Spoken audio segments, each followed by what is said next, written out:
From Boston, Massachusetts, it's theCUBE, covering OpenStack Summit 2017. Brought to you by the OpenStack Foundation, Red Hat, and additional ecosystem support. Welcome back. I'm Stu Miniman, joined by my co-host John Troyer, and this is theCUBE's coverage of Red Hat Summit 2017 in Boston.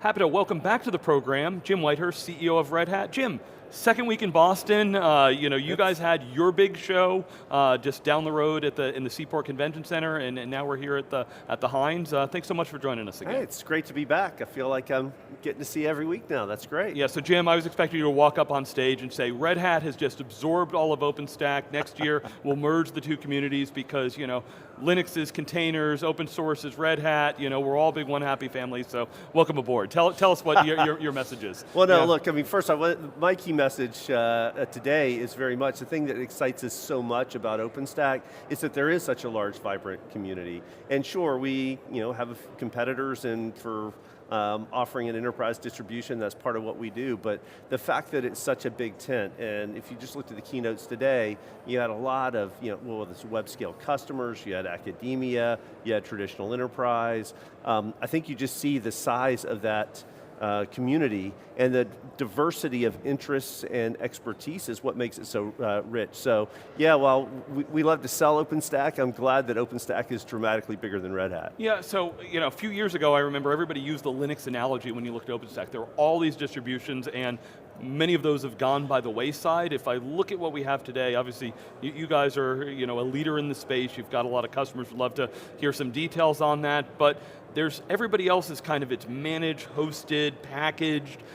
It doesn't seem like there's that many offerings that are just purely a distribution. What do you see, what's the opportunity for you guys? What do you see out there? And did the Linux analogy just fall short, was oversimplified? Well, I think it was a little bit oversimplified. OpenStack, obviously, has to deal with a lot more heterogeneity in terms of environment and how people are using it than an operating system, which obviously works in a lot of environments, but it's a kind of a more concrete kind of thing in a category that's been established for decades, right? But with that said, when you look at kind of where and how it fits, kind of in our ecosystem, I think you will see distributions, but the distributions are likely to be Linux vendors because it is tightly tied to Linux, and so I think you still see Ubuntu, SLES, and Red Hat still talking about software distributions.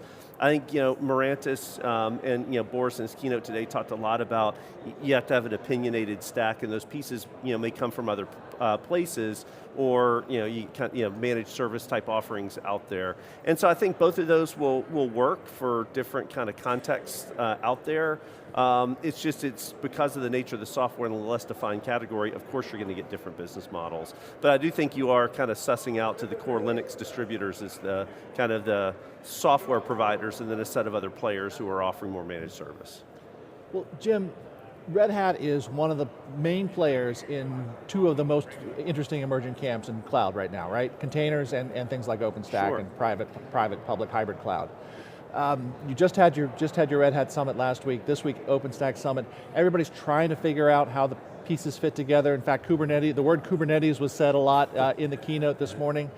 How are you looking at how all these different pieces fit together, and and the flavors of clouds and cloud services that are going to be coming out in the next few years? So, at least for Red Hat, and how much of this is because this is how we've architected our products versus how this ultimately unrolls over the next few years, has a pretty strong point of view now, where OpenStack manages resources, so whether it's compute, network, storage, resources, and Kubernetes, and we're the second largest contributor to the Kubernetes project behind Google, and our enterprise Kubernetes product goes under the brand name OpenShift. And when we go out and sell OpenShift, it's about managing containers, which are components of applications, microservices.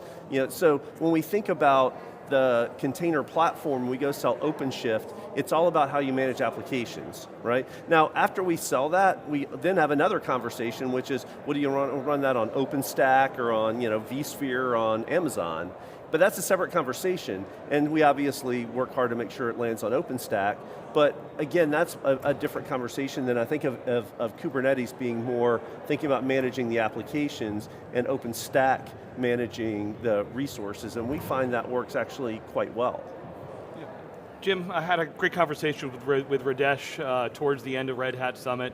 Walk through, I think you said 500 customers in production with OpenStack worldwide. Trying to squint at a little bit, where that fits financially.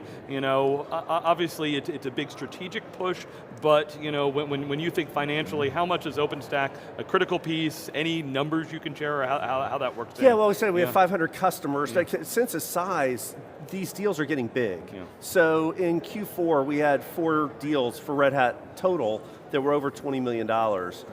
3 of those had a very substantial OpenStack component. We've done a number of 8-figure standalone OpenStack deals. And again, they're big. Now, and I say they're big, they're 8-figure deals are pretty big for software companies, but what you see is these are typically small initial installs of what's likely to ripple out and be 10x as big as those. So I think we have now 3 of the 4 major US telcos have big 8-figure OpenStack relationships with Red Hat. And those are just small, beyond proof of concepts, but those are small relative to where we think this could go. So it's already a material revenue contributor for Red Hat.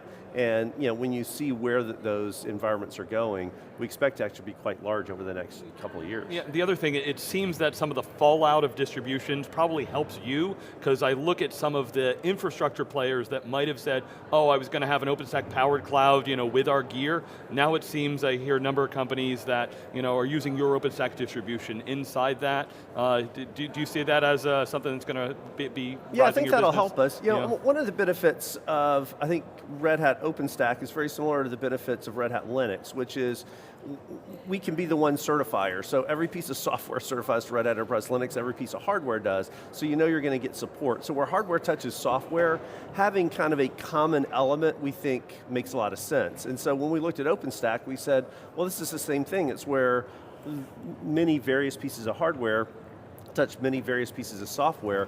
It makes sense to have somebody who can kind of be that middle ground. So I'm making it up. If you're NetApp and you want to make sure that your products fit well in OpenStack, well, you can get involved upstream and drive roadmaps, but in terms of technical support for a customer at 3 a.m., you probably want to make sure that you know exactly what's in the bits and they've all been tested together, and that's something Red Hat's uniquely good at, which, so for us selling to an enterprise, I think that's part of our value proposition, but importantly, for any service provider or anyone else wanting to offer an OpenStack service, to know that you're going to get support throughout the stack because we've done that certification. So, we have a great relationship with Rackspace that offers Red Hat OpenStack platform as a managed service, and it's been really successful for us and I think for them as well, again, because they have capability of running it, but that whole ability to know the certifications kind of work and that we're doing that, I think is a key source of value we try to contribute. Yeah. I'm curious, I think back a decade or so ago, Red Hat usually is pulled along by some server vendor. That's where the Linux lived.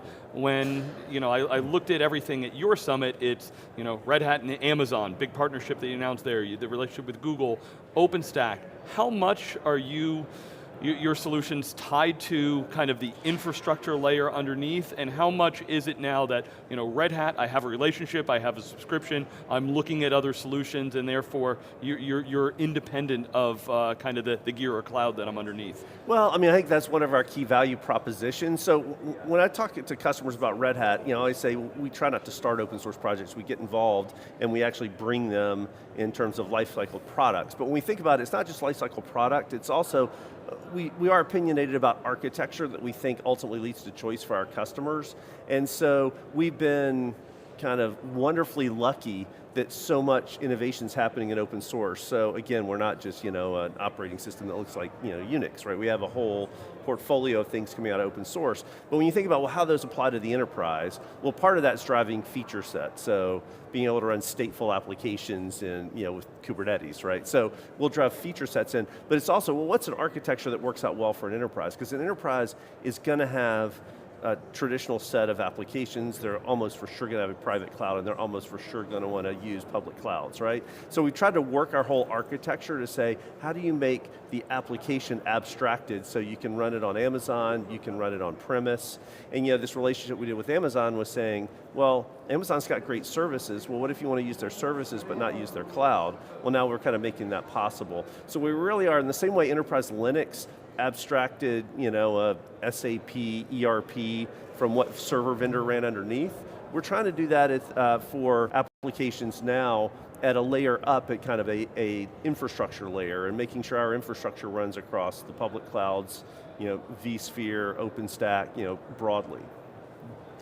Jim, going back to the business for a second, as one of our themes here is kind of OpenStack past the hype cycle. What's real, what's happening, what's in real life right now. Red Hat has also been through its own hype cycles. As you talk to analysts, do you think people now understand both your business model, and then maybe if you could speak to the open source ecosystems as a whole, as you see small companies coming up? I mean, do you have any advice for them on how to start open source is obviously going to be a part of most small companies that startups these days.